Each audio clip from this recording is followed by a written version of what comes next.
Morning time stories. ఇంటింటికి ఓ కథ. మైనా సీతారాలది పక్కపక్కన ఇళ్లు కావటంతో వాళ్ళిద్దరూ కూడా వాళ్ల గోడ దగ్గర నిలబడి మాట్లాడుకుంటూ ఉంటారు.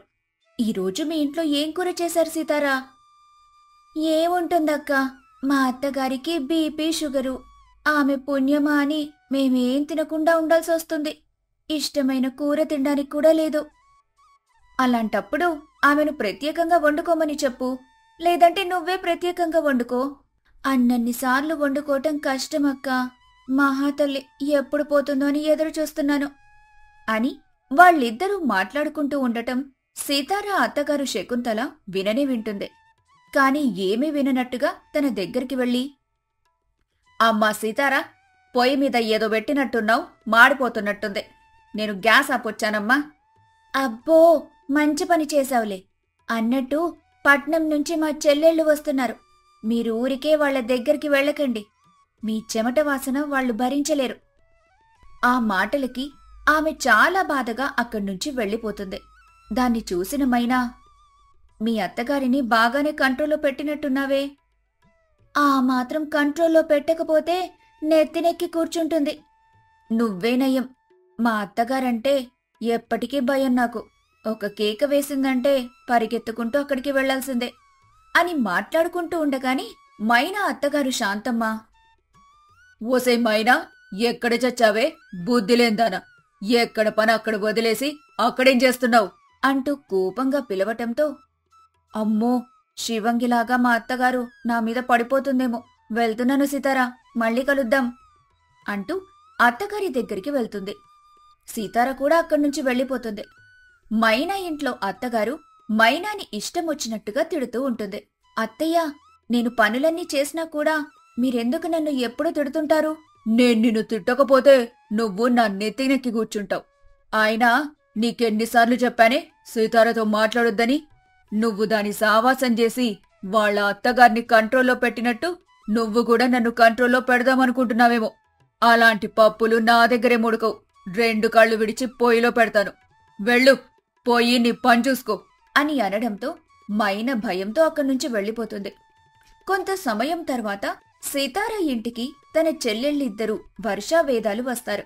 వర్ష, వేద ఇద్దరూ కూడా సీతారని పలకరిస్తారు రాగానే. అత్తగారు వాళ్లని చూసి తన గదిలోకి వెళ్ళిపోతుంది. వర్ష, వేద ఇద్దరూ కూడా మాట్లాడుతూనే, బావా, అత్తయ్య ఎక్కడికి వెళ్లారక్కా అంటూ సీతారని అడుగుతారు. మీ బావ పొలానికి వెళ్లాడు. అత్తగారు ఎక్కడికి వెళ్తుంది? ఇంట్లోనే ఉంటుంది కదా. ఆమె తన గదిలో ఉంది. మిమ్మల్ని చూసిందిగా, ఇంకా గదిలో నుంచి బయటకు రాదు. తలపొగరు చాలా ఎక్కువలే మా అత్తయ్యకి అని చెబుతూ ఉండగా ఆ మాటలు వింటున్న అత్తగారు చాలా బాధపడతారు. సరేలే, ఆమె బయటకొచ్చిన తర్వాత పలకరిద్దాం. నీ చేతి వంట తిని చాలా రోజులవుతుందక్కా. మాకు వంట చేసి పెట్టు, మేము ఫ్రెష్ అయి బావ దగ్గరికి వెళ్ళొస్తాం. ఎండలో పొలానికి మీరెందుకు వెళ్ళటం? అంత అవసరం ఏముంది చెప్పండి. ప్రశాంతంగా ఏసీ వేసుకుని పడుకోండి. భోజనం సమయానికి నేను మిమ్మల్ని నిద్రలేపుతాను. అందుకు వాళ్ళు వద్దు అని అంటారు. కొంత సమయం తర్వాత ఫ్రెష్ అప్ అయి పొలానికి బయలుదేరతారు. అప్పుడే అత్తగారు కూరగాయలు తీసుకుని వాళ్లకి ఎదురవుతుంది. అత్తగారు వాళ్ళని చూసి, అమ్మా వర్ష, వేద, ఎలా ఉన్నారమ్మా? మేం బాగున్నామత్తయ్యా, మీరెలా ఉన్నారు? చాలా బాగున్నానమ్మా. పొలానికి వెళ్తున్నట్టున్నారుగా, నేను వస్తాను. ఒక 2 నిమిషాలు ఆగండమ్మా. అందుకు వాళ్ళు సరే అని అనటంతో ఆమె కూరగాయలు లోపల పెట్టడానికి వెళ్తుంది. ఇందాకటిదాకా ఇంట్లోనే ఉంది కదా, ఇంతలోనే మార్కెట్కి ఎప్పుడు వెళ్ళింది? కూరగాయలు ఎప్పుడు తెచ్చింది? ఆ విషయం పక్కన పెడితే మనం పొలం వెళ్తున్న సంగతి ఆమెకెలా తెలుసు? అయితే ఇందాక మనం మాట్లాడుకునేవని వినే ఉంటుంది. పాపం, మనం వెళ్లిన తర్వాత అక్కని ఎన్ని మాటలు అంటుందో ఏమో. అక్క చెప్పినట్టు ఇంట్లో అత్తగారి ప్రవర్తన అస్సలు ఉండదు. నాకెందుకో అక్క అబద్ధం చెబుతుందనుకుంటున్నా. వాళ్ళ అత్తంటే అక్కకి ఇష్టం లేదని నేను అనుకుంటున్నాను. మనం వారం రోజులు ఇక్కడ ఉంటాంగా, అసలు విషయం ఏంటో కనుక్కుందాం. అందుకు తను సరే అని అంటుంది. ఇంక కొంత సమయం తర్వాత అత్తగారు కూడా రావటం, ముగ్గురు కలిసి పొలానికి బయలుదేరతారు. వాళ్ళిద్దరూ మాట్లాడుకుంటూ వస్తుండగా అత్తగారు దూరంగా నడుస్తూ ఉంటారు. ఏమైందత్తయ్యా, మేమేమన్నా అంటరాని వాళ్ళమా అలా దూరంగా నడుస్తున్నారు? చాచా, అదేం లేదు తల్లి. నా దగ్గర నుంచొచ్చే చెమట వాసనతో మీరిబ్బంది పడతారేమోనని మీకు దూరంగా నడుస్తున్నాను. అయ్యో అత్తయ్య, మనిషిన్న తర్వాత చెమట పట్టకుండా ఎలా ఉంటుంది? వాసన రాకుండా ఎలా ఉంటుంది? అది ఇతరులకు ఇబ్బంది కలుగుతుందని మీరు భావిస్తే అప్పుడు మీరు మంచిగా సెంట్ వాడొచ్చుగా. అవన్నీ నాకేం తెలియదమ్మా అని అనడంతో వాళ్ళిద్దరూ కూడా ఆశ్చర్యపోతారు. ఏంటి, ఏం తెలీదంటుంది? అక్క గదిలో ఏమో అన్ని పర్ఫ్యూమ్స్ ఉన్నాయి, ఒక్క పర్ఫ్యూమ్ అత్తగారికివ్వదా? అది నాకు ఆశ్చర్యంగా ఉంది. అసలు వీళ్ళిద్దరిలో ఎవరు నిజం చెబుతున్నారు, ఎవరు అబద్ధం చెబుతున్నారు, మనం జాగ్రత్తగా గమనించాల్సిందే అని అనుకుంటారు. ఆ తర్వాత ముగ్గురు కూడా సితార భర్త రాజు దగ్గరికి వెళ్తారు. అతనక్కడ పనిచేస్తూ ఉండగా వాళ్ళని చూసి, అబ్బో, ఇద్దరు మర్దాళ్ళు ఇక్కడికి వచ్చారే, ఎప్పుడొచ్చారు, ఎలా ఉన్నారు?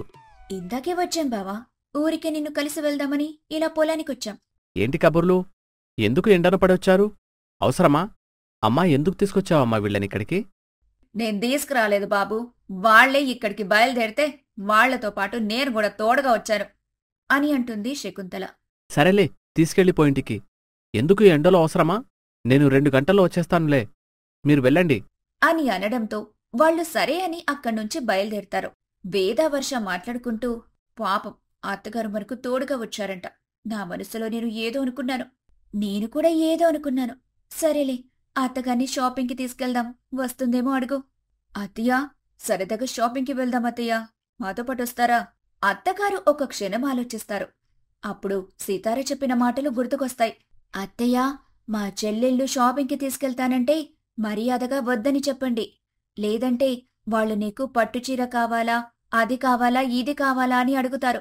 పోయినసారి చాలా ఇప్పించారుగా మీకు, వాళ్లకి డబ్బులేమన్నా ఊరికే వస్తున్నాయనుకుంటున్నారా? అర్థమవుతుందా మీకు నేను చెప్పేది? ఆ అర్థమవుతుందమ్మా, నేను వాళ్లతో పాటు వెళ్లలేదమ్మా, వాళ్లే తీసుకొచ్చిచ్చారు. అది కూడా ఇక మీదట జరగకూడదు చెబుతున్నాను. ఏమైందత్తయ్యా, అలా నిలబడిపోయారు? షాపింగ్ ఏం వద్దమ్మా, పోయినసారి మీరు నా కోసం తీసుకొచ్చిన వాటిని జాగ్రత్తగా దాచిపెట్టుకున్నానులే. పండగొచ్చినప్పుడు ఖచ్చితంగా ఆ చీరను గుట్టించుకొని వేసుకుంటాను. ఇప్పుడు వృధా ఖర్చులెందుకు చెప్పండి? ఆ మాట వినగానే వాళ్ళిద్దరికీ సీతార చెప్పిన మాటలు గుర్తుకొస్తాయి. ఒసేయ్, మీరు ప్రేమగా మా అత్తగారికి చీరలు తీసుకొస్తే ఆవిడేమనిందో తెలుసా? ముష్టి 300 రూపాయల చీరలు తీసుకొచ్చారని ఎలా పడితే అలా మాట్లాడుతుంది. అంతమాటందా? 300 రూపాయలకి ఎవరక్కా చీరలిచ్చేది? ఒక్కొక్కటి 3500. అత్తగారు ఎంత చీప్గా మాట్లాడతారని అస్సలనుకోలేదు నేను. ఆమె అలాగే మాట్లాడుతుంది. నేను చెప్పానుగా, ఆమెతో ఎక్కువగా మీరు మాట్లాడొద్దని. ఆమె అన్నింటికీ భూతద్దంలో పెట్టి చూస్తుందిలే, అంత మంచిదేం కాదు, అర్థమవుతుందా? పైకి బానే మాట్లాడుతుంది కదా అక్క. మరి ఆమె అలాగే మాట్లాడుతుంది. మీరు వెళ్ళిపోయిన తర్వాత నాకు చుక్కలు చూపిస్తుంది. ఈ నరకంలో నేను కాబట్టి కాపురం చేస్తున్నాను, అదే ఇంకొకరైతే ఎప్పుడో పారిపోయేవాళ్ళ ఇంట్లోంచి అని సితార చెప్పిన మాటలు గుర్తుకొస్తాయి. వారు ఒకరినొకరు చూసుకొని అక్క చెప్పిన మాటలకి అత్తగారు చేస్తున్న ప్రవర్తనకి అస్సలు సంబంధముండదు. నిజంగానే అత్తగారు నటిస్తుందా అని అనుకుంటారు. ఏమైందమ్మా, అలా ఆగిపోయారు? ఇంటికి వెళ్దాం పదండి, ఎండ చాలా ఎక్కువగా ఉంది. వేదావర్ష లేదు లేదు, మనం షాపింగ్కి వెళ్తున్నామంటూ బలవంతంగా ఆమెను తీసుకుని వెళ్తారు. అక్కడ ఆమెకు ఏం కావాలో తీసుకోమని చెబుతారు. అత్తగారు తనకేం వద్దంటూ బతిమాలుతూ ఉంటుంది. చీరలమ్ముతున్న ఆరవలి, తీసుకో పిన్ని, అంత ప్రేమగా కోడలిప్పిస్తుంటుంటే వద్దంటావేంటి? డబ్బులేమన్నా ఊరికే వస్తున్నాయా ఆరవలి? నీ వ్యాపారం కోసం నువ్వు మాట్లాడుతున్నావు గాని. వేదావర్ష మళ్లీ ఒకరివైపు ఒకరు చూసుకుంటారు. డబ్బుల గురించి ఆలోచించకండత్తయ్యా, మేమిద్దరం ఉద్యోగం చేస్తున్నాం కదా, మా దగ్గర డబ్బులు బాగానే ఉన్నాయి, మీకు ఏం కావాలో తీసుకోండి. సరేలే ఆరవలి, ఓ 300 లోపున్న ఏమన్నా మంచి చీరలుంటే చూపించమ్మా అని అంటుంది. ఆ మాటకి మళ్లీ వాళ్ళు ఆశ్చర్యపోతారు. ఏం మాట్లాడకుండా అత్తగారికి నచ్చినవి తీసుకోమని చెప్పగా ఆమె 2 చీరలు తీసుకుంటుంది. వాళ్ళు డబ్బులిచ్చేస్తారు. పక్కనే ఉన్న దుకాణంలోకి వెళ్లి సెంటు బాటిల్ తీసుకుని అత్తగారికిస్తారు. అమ్మాయిలు, ఇప్పుడు నాకెందుకు ఇవన్నీ? ఎందుకత్తయ్యా, మీలో కంగారు కనపడుతుంది. దాంతో అత్తగారు, ఏం లేదమ్మా అని అంటుంది. ఇక అందరూ కూడా ఇంటికి తిరిగి వెళ్ళిపోతారు. ఇంటికి వెళ్లగానే సీతార అత్తగారి చేతిలో ఉన్నదాన్ని చూసి, అత్తగారికి చీరలు కొనిపెట్టారా? మంచి పని చేశారు అని అంటుంది. దాంతో వాళ్ళిద్దరూ, అక్క వంట రెడీ అయిందా? మేము కాళ్ళు చేతులు కడుక్కొనొస్తాం. త్వరగా రండి అని అంటుంది. వాళ్ళిద్దరూ పక్కకు వెళ్ళినట్టే గోడ పక్కన నిలబడి అంతా వింటూ ఉంటారు. అమ్మా సీతారా, నేను వద్దని చాలా చెప్పానమ్మా, కాని అమ్మాయిలు నా మాట వినలేదు. ఈ చీరలు గొనిపెట్టారు. నీకు నచ్చితే ఇవి నువ్వే తీసుకోమ్మా. మీ బుద్ధి ఎంత చెప్పినా మారదు. ఎప్పుడూ ఇలాగే చేస్తుంటావు. అసలు నిన్నెవరు బయటికి వెళ్ళమన్నారు? వాళ్ళొచ్చినప్పుడు ఒక మూలన కూర్చోమని చెప్పాను కదా మీకు. అమ్మా, రోజులు బాలేదు కదమ్మా. పైగా ఊరికి కొత్తగా వచ్చిన ఆడపిల్లలు బయటకి ఎలా ఉంటారో ఏమోనని తోడుగా వెళ్ళానంతే. కాని వాళ్ళు ఏదో నాకు కొనిపెడతారని కాదమ్మా. ఘనకార్యం చేశావులే, వెళ్ళిక్కడ్నుంచి అని అంటుంది. దాంతో అత్తగారు బాధగా అక్కడ్నుంచి వెళ్ళిపోతుంది. వేద వర్ష దాన్ని చూసి, ఈ రోజుతో నిజమేంటో తెలిసిపోయిందిలే. అక్క అత్తగారిని తన గుప్పెట్లో పెట్టుకుందని. అవును, మనమావిడితో క్లోజ్గా ఉన్నా ఖచ్చితంగా అత్తగారిని తిడుతుంది. అక్క లేనప్పుడు అత్తగారితో మనం మంచిగా మాట్లాడతాం, అక్కున్నప్పుడు నార్మల్గా మాట్లాడతాం. మనమేమైనా ఎదురు మాట్లాడితే మనల్ని కూడా చాలా మాటలంటుందక్క అని వాళ్ళు చెప్పుకుంటూ ఉండగా పక్కింట్లో నుంచి పెద్దగా కేకలు వినబడతాయి. మొదటి భాగంలో పక్కింటి నుంచి ఏదో పెద్ద కేక వినిపించడంతో సీతారా మరియు వేద వర్షాలు చాలా కంగారు పడతారు. పరుగు పరుగున పక్కింటికి వెళ్తారు. పక్కింట్లో ఉంటున్న మైనా అత్తగారు, ఏంటి మీరందరిలా వచ్చారు? ఏం గాలేదు, పొయ్యి మీద నూనె కొంచెం కాలు మీద పడింది, అందుకే అరుస్తుంది. కట్టుగట్టాలి, మీరింక ఎల్లండి అని అనడంతో వాళ్ళక్కడ్నుంచి వెళ్ళిపోతారు. కాని వర్ష అనుమానంతో వేదతో, నాకెందుకో చాలా అనుమానంగా ఉంది. వాళ్ళత్తగారు ఇదంతా చేశారేమో అని. ఆమె బయటకు వెళ్ళింది కదా, మనం వెళ్ళొకసారి పలకరిద్దాం అని అనడంతో వాళ్ళిద్దరూ సరే అని ఎవ్వరికీ తెలియకుండా మైనా వాళ్ల ఇంటికి వెళ్తారు. అక్కడ మైనా ఏడుస్తూ కూర్చుంటుంది. ఎందుకు బాధపడుతున్నారో నిజం చెప్పండి. అసలేం జరిగింది? మీ అత్తగారే మిమ్మల్ని ఏదో చేశారు కదా? దానికి మైనా, అవును, మా అత్తగారే నా కాళ్ల మీద కావాలని నూనె పోశారు. నేను ఈ నరకాన్ని భరించలేకపోతున్నాను. నాకు అమ్మా నాన్న ఎవ్వరూ లేరు. అందుకే ఎన్ని హింసలు పెట్టినా ఇక్కడే పడున్నాను అంటూ బాధగా చెబుతుంది. ఆ మాటలు విని వాళ్ళు కూడా చాలా బాధపడతారు. మరి నీ భర్త ఏం మాట్లాడ్డా? నా భర్తకు చెబితే మా అత్త నన్ను చంపేస్తుంది. ఈ విషయాలేవి కూడా నా భర్తకు తెలియదు. పాపం, మా అత్తగారు నన్ను బాగా చూసుకుంటుందని ఆయన అనుకుంటూ ఉంటాడు. ఆ మాట వినగాని వాళ్ళు ఒకరినొకరు చూసుకుంటూ ఉండగా, మీ అక్క అత్తగారు చాలా మంచి వాళ్ళు దొరికారు. కానీ మీ అక్క వాళ్ళ అత్తగారిని సరిగ్గా చూసుకోదు. మా ఇంట్లో చూస్తే దానికి పూర్తి వ్యతిరేకంగా ఉంటుంది. ఒకరింట్లో అత్తగారు బాగుంటే ఒకరింట్లో కోడలు బాగోదు, కోడలు బాగుంటే అత్తగారు బాగుండరు. ఏంటో ఈ విధి అని అనుకుంటూ ఉండగా ఆ మాటలన్నీ చాటుగా మైనా అత్తగారు వింటారు. అప్పుడే మైనా భర్త సీనయ్య కూడా అక్కడికొస్తారు. సీనయ్య ఆ మాటలు విని తన తల్లితో, అమ్మా, ఇప్పుడు నాకంతా అర్థమైంది. నా భార్యని నువ్వు ఎంత బాగా చూసుకుంటున్నావో అర్థమైందమ్మా. ఆ మాటలు విని తల్లి చాలా కంగారు పడుతుంది. ఆమె ఏడుస్తూ, ఒరేయ్, అలా నేను గుప్పెట్లో పెట్టుకోకపోతే నెత్తినెక్కి కూర్చొని నిన్ను నన్నిద్దరినీ ఓ ఆట ఆడిస్తుందిరా. పక్కింటి సీతారం చూస్తున్నావుగా, వాళ్ళత్తగారిని ఏం చేస్తుందో. అలాంటి బతుకు నాకు రాకుండా ఉండడం కోసమేరా ఇలా చేస్తున్నాను నేను. కానీ తన మీద నాకు ఎలాంటి కోపం లేదు అని అంటుంది. ఆ మాటలకి సీనయ్య ఆలోచిస్తూ ఉంటాడు. కొంత సమయం తర్వాత వేద వర్ష వాళ్లను గమనించి అక్కడ్నుంచి వెళ్ళిపోతాడు. అప్పుడే సీతారా దాన్ని చూస్తుంది.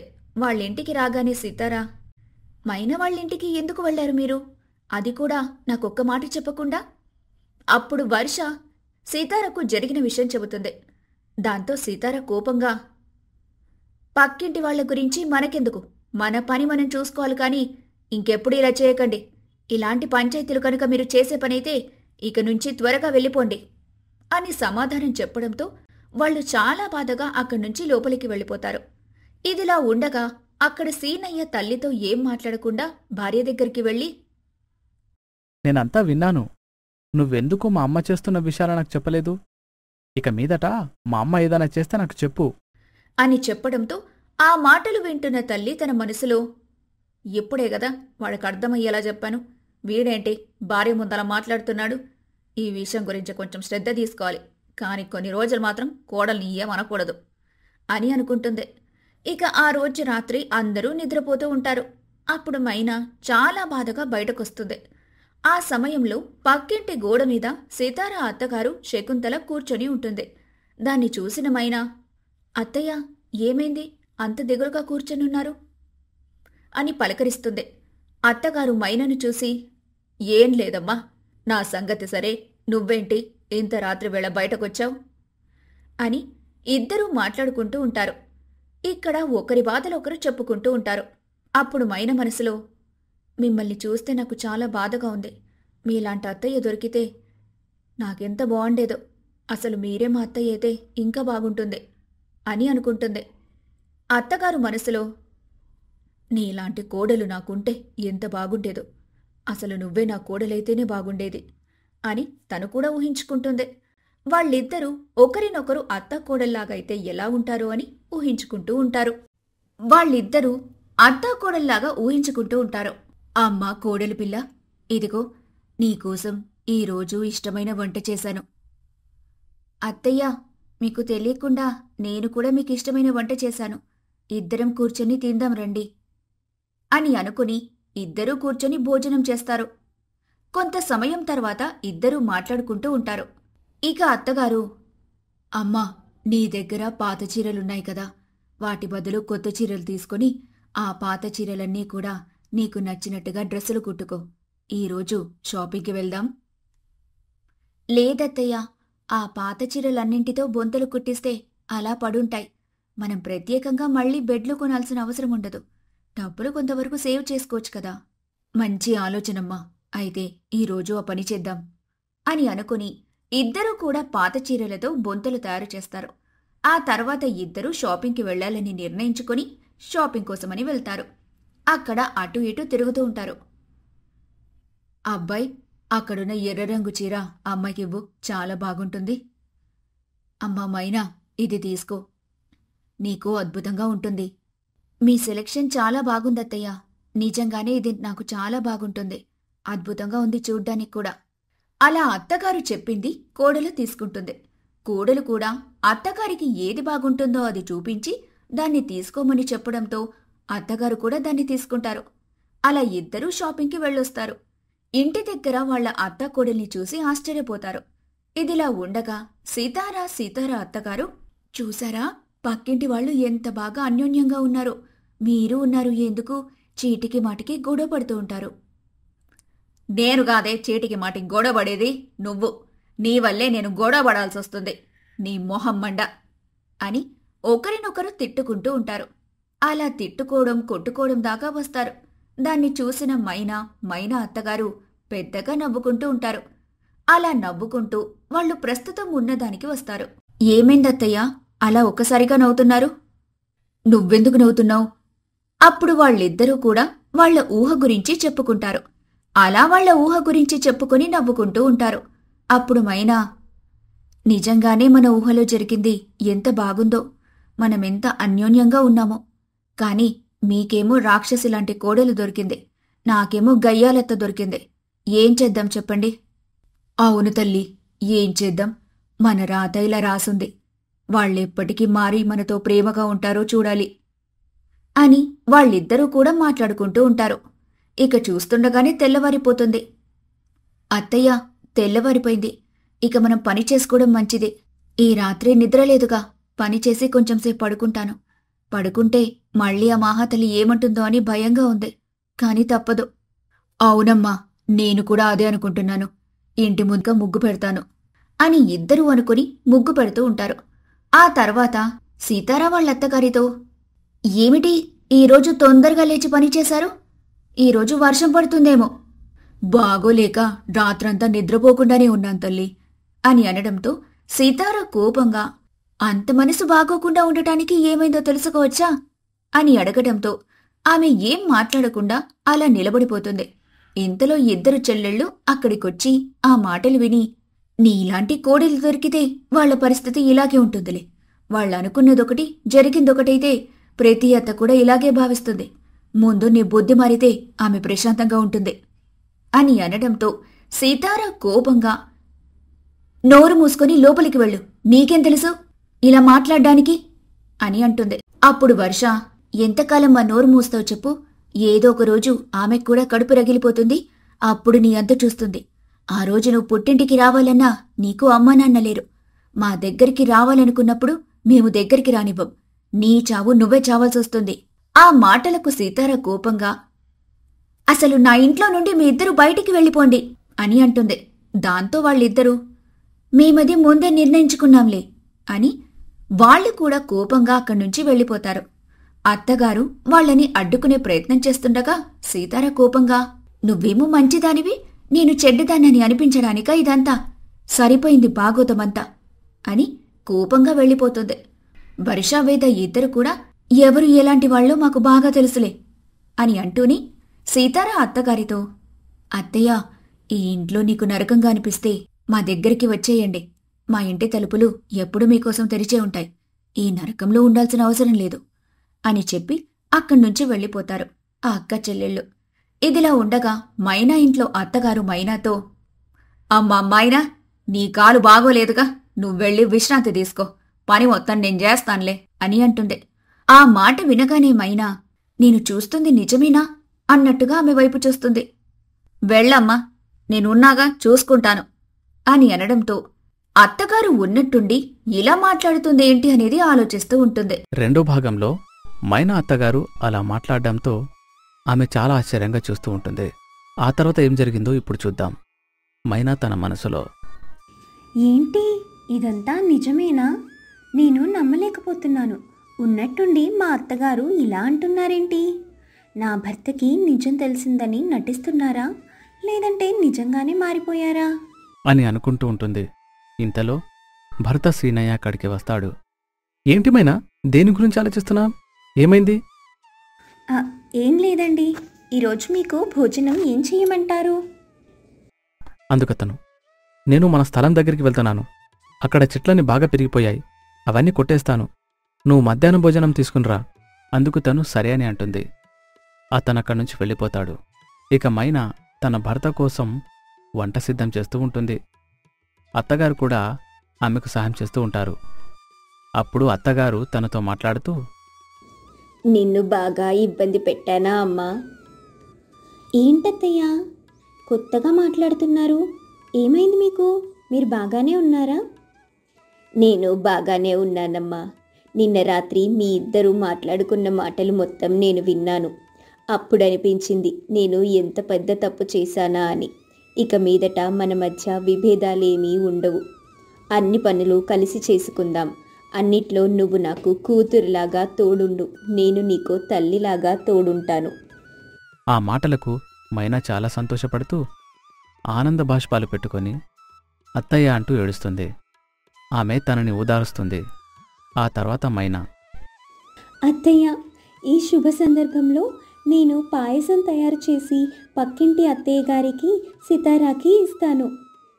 అలాగే అమ్మా, తప్పకుండా. నాకు కూడా ఇవ్వు. తప్పకుండా చేస్తా అత్తయ్య. వాళ్ళిద్దరూ నవ్వుకుంటారు. ఆ తర్వాత మైనా భోజనంతో పాటు పాయసం కూడా తయారు చేస్తుంది. పక్కింటికెళ్ళి సితార అత్తగారికి సితారాకిస్తుంది. ఏమిటమ్మా, ఏదైనా విశేషం ఉందా? మా అత్తగారు పూర్తిగా మారిపోయి నన్ను చాలా ప్రేమగా చూసుకుంటున్నారు. అందుకే ఇదంతా. రాత్రి మనం మాట్లాడుకోవడం మా అత్తయ్య గారు విన్నారు. మీరేం మాట్లాడుకుంటున్నారు? రాత్రి అసలు ఏం జరిగింది? నాకేం అర్థం కావట్లేదు. అప్పుడు మైనా ఏం చెప్పకుండా నిలబడ్డంతో సితార కోపంగా, ఏమిటి అలా నిలబడిపోయారు? అసలు ఏం జరుగుతుందో నాకు అర్థం కావటం లేదు, చెప్పండి అని కోపంగా పదే పదే అంటుంది. వాళ్ళేం మాట్లాడకపోవడంతో సితార కోపంగా అత్తగారితో, నాకిప్పుడు ఇదంతా అర్థమైంది. మీరు నా గురించి లేనిపోని మాటలన్నీ చుట్టుపక్కల వాళ్ళకి చెప్తున్నారా అత్తయ్య? ఈ రోజు నుంచి చూడండి, మిమ్మల్ని ఒక పురుగును కంటే హీనంగా చూస్తాను అని కోపంగా మాట్లాడి చేతిలో ఉన్న పాయస పాత్రని విసిరికొట్టి లోపలికి వెళ్ళిపోతుంది. క్షమించండి అత్తయ్య, నా వల్ల మళ్ళీ మీరు ఇబ్బందుల్లో పడుతున్నట్టున్నారు. అదేం లేదు, తను అలాగే అంటుందిలే. తన గురించి వదిలే. ఇక మీదట మీ అత్తాకోడళ్ళు సంతోషంగా ఉంటారు. ఆ విషయం తెలిసిన దగ్గర నుండి నేను చాలా సంతోషపడుతున్నాను. జాగ్రత్త అని చెప్పడంతో మైనా అక్కడ్నుంచి సరే అని వెళ్ళిపోతుంది. ఆ తర్వాత మైనా అత్తగారికి కూడా పాయాసమిచ్చి భోజనం తీసుకెళ్తానని భోజనం కట్టుకుని భర్త దగ్గరికి బయలుదేరుతుంది. అక్కడ అతను చెట్లు నరుకుతూ చాలా కష్టపడుతూ ఉంటాడు. మైనా ప్రేమగా అతని దగ్గరికి వెళ్ళి జరిగిన విషయం అంతా చెప్పి పాయాసాన్ని అందిస్తుంది. అతను దానిని తింటూ, మంచి గొప్ప శుభవార్త చెప్పావు, చాలా సంతోషం. నువ్వన్నట్టు ఆ సీతారామ కుటుంబం కూడా మారితే ఇంకా బాధ ఉండదనుకుంటా. మైనా కూడా అవునండి అని చెప్తుంది. వాళ్ళిద్దరూ అలా మాట్లాడుకుంటూ ఉంటారు. ఇదిలా ఉండగా సితార ఇంటికి వాళ్ళ అత్తగారు అమ్మమ్మ కాంతమ్మ వస్తుంది. కాంతం రావడంతో శకుంతల, అత్తయ్య చాలా రోజులకి వచ్చారు, మనవరాళ్ళని తీసుకొని రాలేదా? రాలేదు, కానీ చాలా దూరం నుంచి వచ్చాను, కాసేపు విశ్రాంతి తీసుకుంటాను అని అంటుంది. ఇంతలో సితార అక్కడికి వస్తుంది. సితార ఆమెను చూసి వచ్చింది, ఏమీ పని పాట ఉండదు ఈ ముసల్దానికి అని అనుకుంటూ ఉండగా ముసలమ్మ, ఏమే మనవరాలా, బాగున్నావా? చాలా రోజులైంది నిన్ను చూసి, బాగా ఒళ్ళు చేసినట్టున్నావు, తినడం ఎక్కువైతే అంతే అనుకుంటా. నీ సొమ్మేం తినడం లేదుగా, నా మొగుడి సొమ్మేం నేను తింటున్నాను. దీనికి ఇంకా పొగరు తగ్గలేదు, దీని పొగరు తగ్గేలా నేను చేస్తాలే. తను చిన్నపిల్లలే అత్తయ్య, వదిలేయండి, కొంచెం కొంచెంగా తెలుసుకుంటుంది. మీరు కొంచెం సేపు విశ్రాంతి తీసుకోండి, నేను భోజనం తయారు చేస్తాను అని అంటుంది. అందుకు ఆమె సరేలే అని లోపలికి వెళ్తుంది. కొంత సమయం తర్వాత అత్తగారు భోజనం తయారుచేసి ముసలమ్మ దగ్గరికి వెళ్తుంది. ఆమెకు భోజనం అందించి తీసుకోండి అత్తయ్య అని అంటుంది. ఎందుకే భోజనం ఇక్కడి దాకా తీసుకొచ్చావు? డైనింగ్ టేబుల్ మీద కూర్చొని తిందాం పద. వదిలేయండి అత్తయ్య, అక్కడ సితారా కూర్చొని తింటుంది కదా, ఎందుకులే, అందుకే నేను ఇక్కడికి తీసుకొచ్చాను. అయితే ఏంటి, మనమంతా మనుషులం కాదా, దాని పక్కన కూర్చోడానికి? పద అక్కడికి అంటూ బలవంతం చేస్తుంది. ఆ మాటలకి తను చాలా భయంతోనే అక్కడికి వెళ్తుంది. అక్కడ సితార కూర్చుని భోజనం చేస్తూ ఉంటుంది. తనని చూసి ముసలమ్మ, ఏంటే గుట్లప్పగించి చూస్తున్నావు? మీ అత్తగారి దగ్గర ఉన్నట్టు నా దగ్గర ఉంటే సరిపోదు అంటూ కోపంగా మాట్లాడుతుంది. ఇక వాళ్ళిద్దరూ కూడా అక్కడ కూర్చుని భోజనం చేస్తారు. సితార ఏం మాట్లాడకుండా భోజనం చేసి అక్కడి నుంచి వెళ్ళిపోతుంది. చాలా సమయం తర్వాత ముసలమ్మ, వసే సితారా, వచ్చి కాళ్ళు నొక్కవే, చాలా నొప్పిగా ఉన్నాయి. ఆ మాట వినగానే సితార కోపంగా, సితార మనసులో, కాళ్ళు విరక్కొడతాను. అసలు ఇది కనుక నాకు అత్తయ్య అయితే నా పని ఎప్పుడో అయిపోయేది. కొంచెం కూడా దీనికి బుద్ధి లేదు, ముసల్ది కదా అని ఊరుకుంటుంటే ఇలా తగలడింది. తను అనుకుంటూ ఉండగా ముసలమ్మ, ఏంటే అక్కడే నిలబడిపోయావు, రా వచ్చి కాళ్ళు నొక్కు. అందుకు ఆమె వస్తున్నా అంటూ అక్కడికి వెళ్తుంది. దాన్నంతా చూసి అత్తగారు నవ్వుకుంటూ ఉంటారు. ఇక ఆ రోజు నుంచి ప్రతి చిన్న పనికి కూడా ముసలమ్మ సితారని పిలుస్తూ ఉంటుంది. ప్రతి చిన్నదానికి కూడా సితార వస్తూ ముసలమ్మ చెప్పినట్టు చేస్తూ ఉంటుంది. దాన్నంతా చూసి అత్తగారు నవ్వుకుంటూ ఉంటారు. అలా రోజులు గడుస్తూ ఉండగా సితారతో ముసలమ్మ ముగ్గు వేపిస్తూ ఉంటుంది. దాన్ని చూసిన మైనా తన మనసులో, అది సితారాకి ఇలాగే ఉండాలి. ఇన్ని రోజులకి నాకు చాలా సంతోషంగా ఉంది. అత్తగారికి కొంచెం సేపు విశ్రాంతి దొరికింది అనుకుంటూ ఉండగా అత్తగారు బయటకొస్తారు. ఎక్కడికి వెళ్తున్నావే? బిందెతో నీళ్లు తీసుకొద్దామని వెళ్తున్నానత్తయ్యా. నువ్వు వెళ్ళడం ఎందుకు? నీ కోడలేం చేస్తుంది? తను తెస్తుందిలే. అన్ని పనులు నేనెందుకు చేస్తాను? నేను మనిషిని, మిషన్ని కాదు అని కోపంగా అనడంతో, నోరు మూసుకొని వెళ్ళవే అని కోపంగా అనడంతో సితారా చేసేదేమి లేక చచ్చినట్టు వెళ్తుంది. దాన్నంతా చూసుకుని అక్కడున్న ముగ్గురు నవ్వుకుంటారు. చాలా సమయమవుతుంది. కాని సితారా మాత్రం తిరిగి ఇంటికి రాకపోవడంతో ఇంట్లో వాళ్ళందరూ కంగారు పడుతూ ఉంటారు. 3వ భాగంలో బామ్మ సితారాని చెరువు దగ్గరకు వెళ్ళమని చెప్తుంది. బిందె కూడా తీసుకువెళ్లకుండా సితారా వెళ్తుంది. అప్పుడు దాన్ని వాళ్ళెవరూ గమనించరు. చాలా సమయం తర్వాత ఆమె తిరిగి రాకపోవడంతో వాళ్ళు చాలా కంగారు పడుతూ ఉంటారు. ఏంటే, నీ కోడలు ఇంకా తిరిగి రాలేదు, అసలు బిందె కూడా తీసుకుని వెళ్ళలేదు.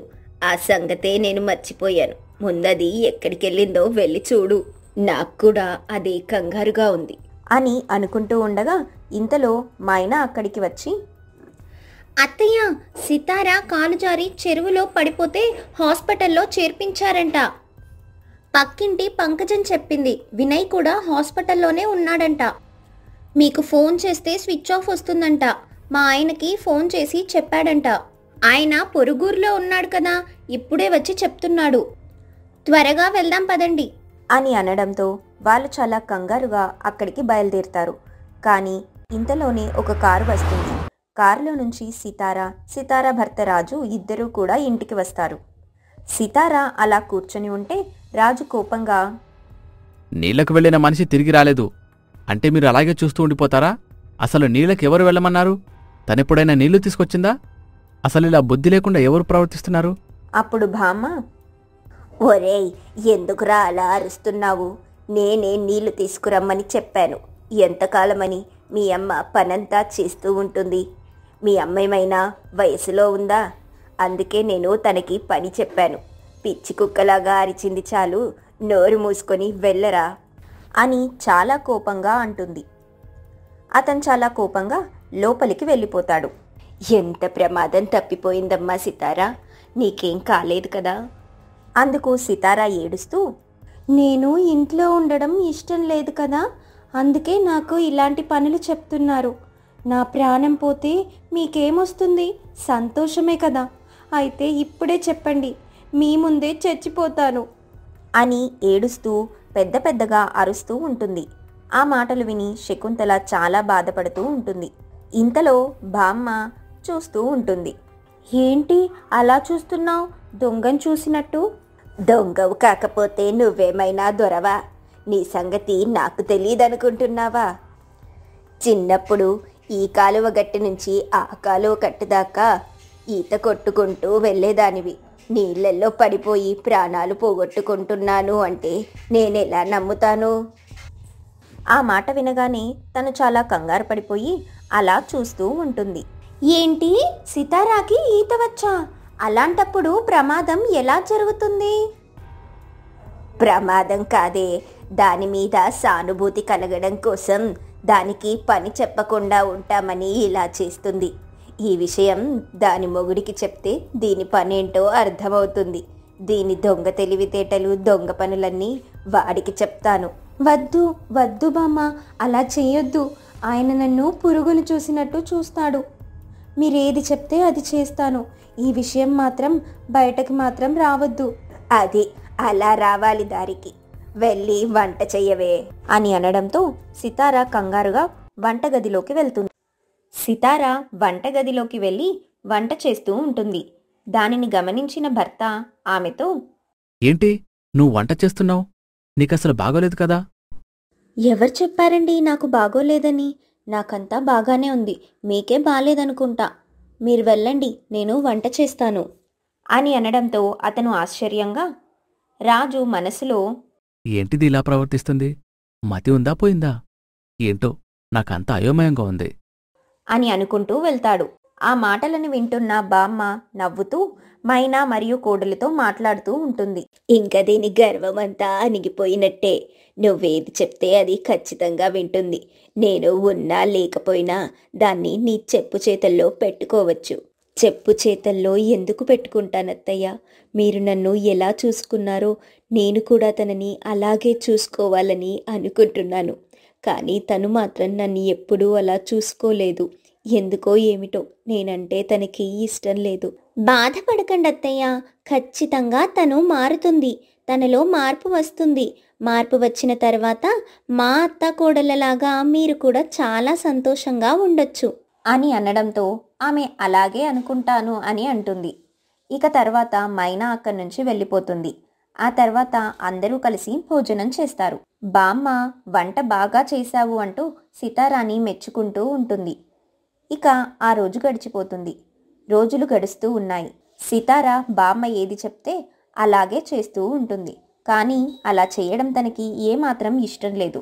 సితార తన మనసులో, దేవుడా, ఈ ముసల్దాన్ని మర్చిపోయావా ఏంటి? దీన్ని తొందరగా పైకి తీసుకెళ్ళు, లేకపోతే నాకు మేకులాగా గుచ్చుకుంటుంది. త్వరగా నా కోరిక తీర్చయ్యా అంటూ ఉండగా బామ్మ పెద్ద పెద్దగా కేకలు వేస్తూ ఉంటుంది. అక్కడే ఉన్న శకుంతల కంగారుగా, ఏమైందత్తయ్యా అంటూ ఆమె దగ్గరికి వెళ్తుంది. ఏమైందత్తయ్యా? గుండెంతా నొప్పిగా ఉందమ్మా, హాస్పిటల్కి తీసుకొని వెళ్ళండమ్మా అని అంటూ ఉండగా సితారా దాన్ని చూసి తన మనసులో, ముసల్దానికి గుండెపోటు వచ్చినట్టుంది, ఈ దెబ్బతో ముసల్ది పైకి పోయిందంటే చాలా సంతోషం. దేవుడు ఇంత త్వరగా నా మాట వింటాడని అస్సలు అనుకోలేదు. ఇప్పుడు దీన్ని హాస్పిటల్లో తీసుకెళ్ళి బతికించాలా ఏంటి అని అనుకుంటూ ఇలా అంటుంది. హాస్పిటల్ దాకా ఎందుకు, ఏదో గుండె పట్టేసినట్టుంది, పడుకోబెట్టండి సరిపోతుంది. ఆ మాటలకి అత్తగారు, ఆమె బతకడం నీకు ఇష్టం లేదా ఏంటి? ముందు కార్ మాట్లాడు, హాస్పిటల్కి తీసుకువెళ్దాం అని అనడంతో ఆమె చాలా కోపంగా బయటకు వెళ్తుంది. ఇంతలో మైనా అక్కడికి చేరుకొని విషయం తెలుసుకొని కారు కూడా మాట్లాడుతుంది. సితారా తప్ప మిగిలిన ముగ్గురు కారులో హాస్పిటల్కి వెళ్తారు. దేవుడా, ఇది గనక బతికి ఇంటికి రాకపోతే నీకు 100 కొబ్బరికాయలు కొడతాను అని అనుకుంటుంది. చాలా సమయం తర్వాత అత్తగారు ఇంటికి తిరిగి వస్తారు. సితారా మనసులో, ఏంటి ఒక్కతే వచ్చింది? కొంపతీసి వెనకాల శవం వస్తుందా? అని అనుకుంటూ అత్తయ్య, శవం వెనకాల వస్తుందా? బాక్స్ ఏమన్నా ఆర్డర్ పెట్టారా? లేకపోతే ఐస్ ఏమన్నా ఆర్డర్ పెడతారా? ఆ మాట వినగానే అత్తగారు చాలా కోపంగా, ఏం మాట్లాడుతున్నావు నువ్వు? శవమేంటి? నువ్వు మాట్లాడేదేంటసలు? ఓ, ముసల్ది ఇంకా పోలేదా అత్తయ్య? నేను పోయిందనుకున్నానులే. ఛీ, మళ్ళీ బతికిందా ఏంటి అని నోటికి వచ్చినట్టు మాట్లాడుతూంటే అత్తగారు చాలా కోపంగా, బతికున్న మనిషిని చనిపోలేదా అని అడుగుతున్నావు? అసలు నువ్వు మనిషివేనా? ఒక మనిషి చావు కోరుకుంటున్నావంటే నువ్వు మనిషివి కాదు, రాక్షసివి. అలాంటి రాక్షసి కోడలుగా ఇంటికి తీసుకువచ్చినందుకు చాలా తప్పు చేశానని ఇప్పుడు అనిపిస్తుంది. ఎన్ని రోజులు నువ్వేం చేసినా నేనేం మాట్లాడలేదు, కానీ ఇలా మాట్లాడుతూ ఉంటే అస్సలు సహించలేను. నేను ఇంటికి తిరిగి వచ్చేటప్పుడు నువ్వు ఇంట్లో ఉన్నావా? నీకు మర్యాద దక్కదు. మెడ పట్టుకొని నేనే బయటకు నెట్టేస్తాను. వెళ్ళు, నీ ముఖం నాకు చూపించకు అని కోపంగా అక్కడ బట్టలు తీసుకుని వెళ్ళిపోతుంది. ఏంటి మా అత్తగారు ఇలా మాట్లాడారు? నిజంగానే ఇక్కడే ఉంటే నన్ను బయటకి నెట్టేస్తారా ఏంటి? అది కూడా చూద్దాం ఏం చేస్తారో. తాడో పేడో తేల్చుకుంటాను అని చాలా కోపంగా అనుకుంటూ ఉంటుంది. కొంత సమయం తర్వాత రాజు కూడా సీనయ్య ద్వారా విషయం తెలుసుకుని హాస్పిటల్కి వెళ్తారు. హాస్పిటల్కి వెళ్ళిన తర్వాత అక్కడున్న ఒక వ్యక్తి, మరేం పర్వాలేదు, మీ బావని ఇంటికి తీసుకెళ్ళవచ్చు. బీపీ ఎక్కువ అవడం వల్ల అలా జరిగింది. పైగా మందులు కూడా వారం రోజుల నుంచి వాడటం లేదంట. మందులు రసిచ్చాను, జాగ్రత్తగా పడండి, మరేం పర్లేదు అని చెప్పడంతో వాళ్ళు చాలా సంతోషంగా ఆమెని తీసుకుని ఇంటికి తిరిగి వస్తారు. ఇంటికి వచ్చే సమయానికి సితారా ఉండడంతో అత్తగారు చాలా కోపంగా, వసేయ్, ఇంకా నువ్వు ఇక్కడే ఉన్నావేంటి? మర్యాదగా వెళ్ళమని చెప్పాను కదా. ఇప్పుడిది నా ఇల్లు, ఎవరు నన్ను బయటకి పంపించాలని చూస్తారు? నేను ఎక్కడికి వెళ్ళను. ఏంటమ్మా, ఎందుకు సితారాని అలా తిడుతున్నావు? ఏమైంది అని అడగడంతో జరిగిన విషయమంతా చెప్పడమే కాకుండా అత్తగారిని తను ఏ విధంగా చూస్తుందో అది మొత్తం చెప్తుంది. దానిని విని అతను చాలా కోపంగా, ఛీ, ఇన్ని రోజులు ఏదో మా అమ్మని పట్టించుకోకపోతే కొత్త కాబట్టి ఏదో అలా ఉన్నావని అనుకున్నాను. కాని నీ కుట్రలు కుతంత్రాలు తెలిసిన తర్వాత నీతో కాపురం చేయాలని అనిపించడం లేదు. నువ్వు మర్యాద ఇంటి నుంచి వెళ్ళిపో అంటూ బయటకు నెట్టేస్తాడు. ఆమె ఏడుస్తూ అక్కడ నిలబడిపోతుంది. సితారా అలా ఏడుస్తూ, నేను ఎక్కడికి వెళ్ళను, ఇక్కడే కూర్చుంటాను అని అంటుంది. ఇంతలో బామ్మ అతని దగ్గరకు వెళ్ళి అతనితో, ఒరేయ్, అలా ఆడపిల్లని రోడ్డు మీద వదిలేశావు, అది ఎంత పెద్ద తప్పు, చూసేవాళ్ళు ఏమనుకుంటారు అని అంటుంది. అతను కోపంగా, వాళ్ళు ఏమనుకుంటారో ఏంటి, ఇప్పుడు నేనే వాళ్లకు దీని సంగతి మొత్తం చెప్తాను అని అంటాడు. అలా అంటూ బయటకు వెళ్ళి అందరినీ పిలుస్తూ, అందరూ రండి, ఒక మనిషి ఎలా ఉండకూడదు అనేది నేను మీకు చూపిస్తాను, రండి అంటూ చుట్టుపక్కల వాళ్ళందరినీ పిలుస్తాడు. చుట్టుపక్కల వాళ్ళందరూ అక్కడికి వస్తారు. అప్పుడు ఆరావళి, ఏమైంది? ఎందుకలాగా అరుస్తున్నారు? మీ భార్యని ఎందుకిలా రోడ్డు మీద ఉంచారు? ఏం జరిగింది అని అడుగుతుంది. అక్కడ ఉన్న మగవాళ్ళు కూడా అలా చూస్తూ ఉంటారు. అప్పుడు అతను జరిగిన విషయమంతా చెప్తాడు. దాన్ని విని వాళ్ళందరూ ఆశ్చర్యపోయి గుసగుసలాడుకుంటూ ఉంటారు. ధరణి చూసి సితారా ఏం మాట్లాడకుండా తలదించుకుంటుంది. చూడు సితారా, ఇంటింటికి ఒక కథ ఉంటుంది. అది అందరి జీవితంలోనూ ఉంటుంది. కానీ ఒక మనిషి చనిపోతే బాగుండు అని అనుకోవడం మాత్రం చాలా తప్పు. పైగా మీ అత్తని హింస పెట్టడం అనేది మరింత తప్పు. అదంతా విని ఆమె ఏం మాట్లాడకుండా ఉంటుంది. అప్పుడు రాజు, దానికి అలా చెప్పినా ఏమీ అర్థం కాదు, మీరెందుకు చెప్తున్నారు, ఎంత చెప్పినా అది మారదు అని అంటాడు. ఇంతలో మైనా అత్తగారు కూడా అక్కడికి వస్తారు.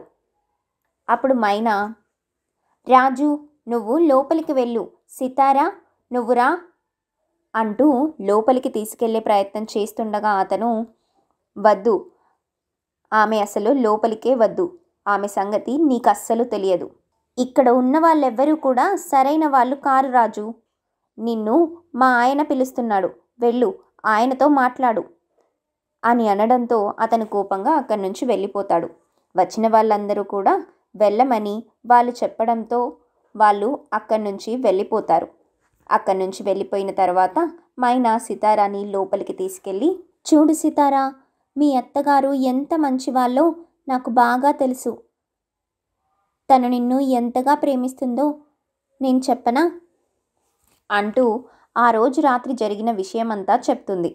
దానిని విని సితారా ఏం మాట్లాడకుండా ఉంటుంది. అప్పుడు మైనా అత్తగారు శాంతమ్మ, చూడమ్మా సితారా, ఒక్కటి చెప్తాను వింటావా? నా కోడల్ని కూడా నేను ఎన్నో కష్టాలు పెట్టాను. కానీ ఇప్పుడు మేమిద్దరం చాలా సంతోషంగా ఉంటున్నాం. మీ ఇద్దరు కూడా అలా సంతోషంగా ఉంటే మీ కుటుంబంలో ఎలాంటి గొడవలు జరగవు. ఇదంతా జరగదు కదా, ఆలోచించు. అసలు నువ్వు ఏమనుకుంటున్నావు? మీ అత్తగారిని ఎందుకు అలా పురుగులా చూస్తున్నావు? ఆ విషయం బయటపెట్టు అని అడుగుతుంది. అందుకు సితారా ఏం మాట్లాడకుండా నిలబడుతుంది. వాళ్ళందరూ కూడా ఆమెని అదే విషయం గురించి అడుగుతారు. తను మాత్రం ఏం మాట్లాడకుండా అలాగే నిలబడిపోతుంది. వాళ్ళందరూ ఆమె ఏం చెబుతుందో అని ఎదురు చూస్తూ ఉంటారు. ఇదిలా ఉండగా రాజు సీనయ్య దగ్గరికి వెళ్తాడు. అప్పుడు సీనయ్య, ఒరేయ్ రాజు, ఈరోజు మాత్రం నువ్వు చేసింది చాలా పెద్ద తప్పు. మన ఇంట్లో జరుగుతున్న గొడవలు 4 గోడల మధ్య ఉండాలి, అంతేకాని బజార్లో ఉండకూడదు. బజార్లో ఉంటే మనం తక్కువైపోతాం. నీ భార్యని అందరూ చులకన చేసి చూస్తారు, చులకనగా మాట్లాడతారు అని అంటాడు. అప్పుడు రాజు, మాట్లాడినా పర్వాలేదు, అసలు దానికి బుద్ధి వస్తుంది. లేకపోతే ఏం మనిషి తను? మా బామ్మ పోతే బాగుండు అంటుంది. మా అమ్మని చాలా ఇబ్బంది పెట్టింది. అలాంటిది నా ఇంట్లో అస్సలు ఉండడానికి వీల్లేదు. అందుకే ఇలా చేశాను. అప్పుడు సీనయ్య, అవును సరే, అయితే తనకి విడాకులిచ్చి మరో పెళ్లి చేసుకుంటావా అని అడుగుతాడు. అప్పుడు రాజు, అవును అదే చేస్తాను, దానికి విడాకులిచ్చి మరో పెళ్లి చేసుకుంటాను అంటాడు. అప్పుడు సీనయ్య, సరే మరో పెళ్లి చేసుకుంటావు కదా, ఒకవేళ వచ్చిన అమ్మాయి కూడా ఇలాగే ఉంటే అప్పుడు పరిస్థితి ఏంటి? లేదంటే ఇంతకన్నా దారుణంగా ఉంటే అప్పుడు తనని కూడా వదిలేసి మరో పెళ్లి చేసుకుంటావా అని అడుగుతాడు. ఆ మాటలకి అతను ఏం మాట్లాడకుండా ఉంటాడు. అప్పుడు సీనయ్య, ఇలా ఒకరి తర్వాత ఒకరిని పెళ్ళిళ్ళు చేసుకుంటూ పోతే ఎవ్వరూ ఊరుకోరు. కొంత సమయానికి నీ వయసు అయిపోతుంది, పిల్లనిచ్చేవాళ్ళు కూడా ఉండరు. ఇక జీవితంలో నువ్వు ఏ సంతోషాన్ని అనుభవించిన వాడివి అవుతావు. అప్పుడు రాజు, సరే అయితే ఇప్పుడు మరి నేనేం చెయ్యాలో అది కూడా చెప్పు అని అడుగుతాడు. అప్పుడు సీనయ్య, కొన్ని సమస్యలు కూర్చొని మాట్లాడుకుంటేనే సర్దుబాటు అవుతాయి. అందుకే నీ భార్యతో మాట్లాడు, వివరాలు తెలుసుకో, ఆ తర్వాత ఇద్దరూ కలిసి నిర్ణయాలు తీసుకోండి, అప్పుడు జీవితం సంతోషంగా ఉంటుంది అని అంటాడు. అందుకు రాజు సరే అని అంటాడు. ఇక కొంత సమయం తర్వాత అలా బయటకు వెళ్దాం పదా అని అనడంతో సరే అని ఇద్దరూ కలిసి అలా బయటకు వెళ్ళిపోతారు. ఇదిలా ఉండగా సితారా ఏం చెప్తుంది అనేది వాళ్ళందరూ ఎదురు చూస్తూ ఉండగా సితారా మాట్లాడడం మొదలు పెడుతుంది. నా చిన్నప్పుడు మా పెద్దమ్మ కూతురు రజని అనే అమ్మాయికి పెళ్లి చేశారు. తను పుట్టింటి నుంచి వెళ్ళిపోయిన తర్వాత ఆమె జీవితం సంతోషంగా ఉందని అందరూ అనుకున్నారు. కానీ అసలు అలా లేదు. ఎందుకంటే రజని, మా పెద్దమ్మ నన్ను ఒకసారి రజని వాళ్ళ ఇంటికి తీసుకెళ్ళింది. అక్కడికి వెళ్ళే సమయానికి మా అక్క ఏడుస్తూ ఉంది. ఏమైందమ్మా రజని, ఎందుకు ఏడుస్తున్నావు? ఇంట్లో ఎవరు లేరేంటి? అసలేం జరిగిందమ్మా? అమ్మా, ఈ ఇంట్లో నేను అస్సలు ఉండనమ్మా. ఇక్కడ నాకు నరకంగా ఉంది. నన్ను తీసుకొని వెళ్ళిపో. అసలు ఏమైందో చెప్పకుండా వెళ్ళిపోవడం అంటే ఎలా అమ్మా? చెప్పు, అసలేం జరిగింది? అమ్మా, నా భర్త ఒక తాగుబోతు. తాగి ఇంటికి వస్తున్నాడు. అదేంటి అని అడిగితే నన్ను కొడుతున్నాడు. మా అత్తగారు ఒక గయ్యాలి. నేను ఎదురు సమాధానం చెప్తే నన్ను చిత్రహింసలు పెడుతుంది. నాకు ఈ ఇల్లు ఒక నరకంలాగా ఉందమ్మా. పుట్టింటికి వెళ్ళడానికి కూడా అవకాశం లేకుండా చేస్తున్నారు. మీతో మాట్లాడితే నన్ను చంపేస్తా అంటున్నారమ్మా. ఎలాగో వచ్చావు కాబట్టి ఎవరూ లేరు, నన్ను తీసుకువెళ్ళిపోమ్మా. చూడమ్మా, కష్టమో నష్టమో నీ భర్తని మార్చుకునే ప్రయత్నం చెయ్యు. మీ అత్తగారి మాటకు ఎదురు చెప్పొద్దు. సుఖంగా సంతోషంగా కాపురం చేసుకో తల్లి. అంతకంటే నేను చెప్పేదేమీ లేదు. అది కాదమ్మా అని ఏదో చెప్పబోతూ ఉండగా రజని భర్త రమేష్ అక్కడికి వస్తాడు. అతను, ఏంటి అత్తగారు చాలా రోజుల తర్వాత వచ్చారు, రండి లోపలికి రండి, కూర్చోండి. మీ అమ్మాయి నా గురించి చాడీలు చెప్పిందా? అవన్నీ నమ్మకండి, అన్నీ అబద్ధాలు చెప్తుంది అని అంటాడు. అప్పుడు రజని తల్లి, అది కాదు బాబు, నువ్వెందుకు ఇలా చేస్తున్నావు? మాతో నువ్వు ఎలాంటి అలవాట్లు లేవని చెప్పావు కదా, ఇదేంటి ఇప్పుడు? అప్పుడు అతను, పెళ్లి కోసం 100 అబద్ధాలు చెప్తాం, అవన్నీ నమ్మితే ఎలా చెప్పండి? ఇక్కడ మీ అమ్మాయి సుఖంగా సంతోషంగానే ఉంటుంది, మీరు వెళ్ళండి అని అనడంతో మేము అక్కడి నుంచి తిరిగి వచ్చేసాము. అప్పుడు నేను మా పెద్దమ్మని అడిగాను, పెద్దమ్మ, అక్కని ఇంటికి తీసుకువెళ్దాం, లేదంటే అక్కడ తను ఏమైపోతుందో ఏమో అని భయంగా ఉంది. ఆ మాటలకి మా పెద్దమ్మ ఏడుస్తూ, ఒక ఇంటికి ఇచ్చిన ఆడపిల్లని మళ్ళీ పుట్టింటికి తీసుకొస్తే ఎంతోమంది ఎన్నో మాటలు అంటారు. అది నీకు నేను చెప్పలేను, చిన్నపిల్లవి. నీకు పెళ్ళైతే నీకు బరువు బాధ్యత ఉంటే ఇవన్నీ అర్థమవుతాయి అని సమాధానం చెప్పింది. రోజులు గడుస్తూ ఉన్నాయి. మేము అప్పుడప్పుడు అక్క దగ్గరికి వెళ్తూ ఉన్నప్పుడు అక్క మాతో, మా అత్తగారు లేనిపోని చాడీలు అన్నీ నా భర్తకు చెప్తూ ఉంది. నన్ను ఒక తప్పుడు దానిలా చేస్తుంది. ఎలా పడితే అలా మాట్లాడుతుంది. మగవాళ్ళతో మాట్లాడితే ఇక నా నోటితో నేను చెప్పనేలేను. నా భర్త నన్ను పట్టించుకోవడం లేదు. మా అత్తగారు నన్ను చిత్రహింసలు పెడుతున్నారమ్మా. ఏదో ఒకరోజు నరకంలో నుంచి నేను చచ్చిపోతాను. నా శవాన్ని తీసుకువెళ్ళు. అంత మాటనకు తల్లి. నువ్వేదో రకంగా అన్నీ తట్టుకొని నిలబడు. నీ భర్తను మంచి చేసుకొని అతన్ని మంచిగా చూసుకో అంటూ ధైర్యం చెప్పి అక్కడి నుంచి వచ్చేదే కానీ అక్కని మాత్రం ఇంటికి తీసుకురాలేదు. అదే మా పెద్దమ్మ చేసిన పెద్ద పొరపాటు. ఒకరోజు అక్క వాళ్ళ ఇంటి దగ్గర ఉండి కబురు వచ్చింది. మేము హడావిడిగా అక్కడికి వెళ్ళాం. తీరా అక్కడికి వెళ్తే మా అక్క చనిపోయింది. నిజానికి వాళ్ళు చంపేసి ఆత్మహత్య అన్నారు. మా పెద్దమ్మ గుండెలు బాదుకుంటూ, నా బిడ్డను నేనే చేతులారా చంపుకున్నాను, రాక్షసుల చేతిలో పెట్టాను. భగవంతుడా, నా బిడ్డను ఎవరిస్తారు? సితారా, మీ అత్త వాళ్ళు కూడా మంచివాళ్ళు కాదనుకుంటా. నీకు పెళ్ళైతే మీ అత్తయ్యని నీ చెప్పు చేతుల్లో పెట్టుకో, లేదంటే ఇలాంటి గతే నీకు పడుతుంది. నా మాట గుర్తుపెట్టుకో అంటూ ఆమె అక్కడే మరణించింది. తదుపరి కార్యక్రమం పూర్తయింది. వాళ్ళని మేము ఏం చేయగలిగాము? కోర్టులు, పోలీసులు చుట్టూ తిరగడం తప్ప మాకు న్యాయం జరగలేదు. అందుకే అప్పటి నుంచి నేను గట్టి నిర్ణయం తీసుకున్నాను. అత్తగారింటికి వెళ్తే అత్తను నా చెప్పు చేతుల్లో పెట్టుకోవాలి. అది సరైనదని భావించి ఇలా చేస్తున్నాను. పైగా మైనా మీ అత్తగారు కూడా నిన్ను ఎలా చిత్రహింసలు పెడుతున్నారో నేను చూస్తూనే ఉన్నాను కదా.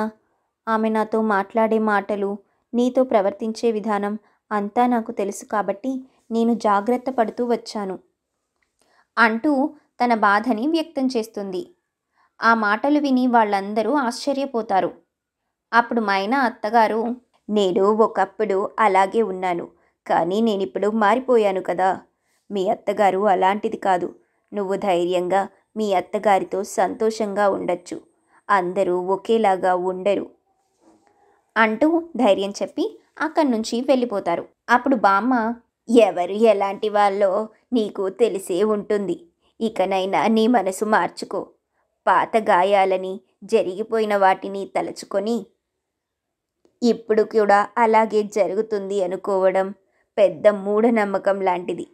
ఏదో జరుగుతుందని నీ కాపురాన్ని నువ్వే కూల్చుకోవద్దు అంటూ లోపలికి వెళ్తుంది. అప్పుడు అత్తగారు, ఏ ఇంట్లో ఏ అత్తగారు ఎలా ఉన్నారో నాకు తెలియదు, కానీ నేను మాత్రం నిన్ను కూతురులాగే భావిస్తాను, అది నేను చచ్చేంత వరకు అని అక్కడి నుంచి వెళ్ళిపోతుంది. ఆ మాటలకు సితారా ఏడుస్తూ ఉండిపోతుంది. కొంత సమయం తర్వాత భర్త రాజు ఇంటికి తిరిగి వస్తాడు. అప్పుడు తల్లి సితారా చెప్పిన విషయం మొత్తం చెబుతుంది. ఆ మాటలు విని సితారా దగ్గరికి వెళ్తాడు. అతను సితారాతో, సితారా, మా అమ్మ ఏం జరిగిందో అనేది మొత్తం నాకు వివరించింది. నువ్వు భయపడాల్సిన అవసరం లేదు. నేనిలా చేసిన దానికి నన్ను క్షమించు. ఇంకెప్పుడు కూడా నీ పట్ల అస్సలు అసహ్యంగా ప్రవర్తించను. నన్ను క్షమించు.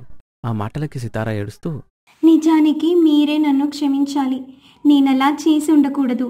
కానీ మీరు నన్ను బయటకు పంపడం ద్వారా నిజమేంటి అనేది అందరికీ తెలిసింది. ఇప్పుడు ఎవరు ఎలాంటి వాళ్ళు అనేది కూడా తెలిసింది. ఇక మీదట నా నుంచి ఎలాంటి పొరపాటు జరగదు అని చెప్పడంతో అతను కూడా చాలా సంతోషపడతాడు.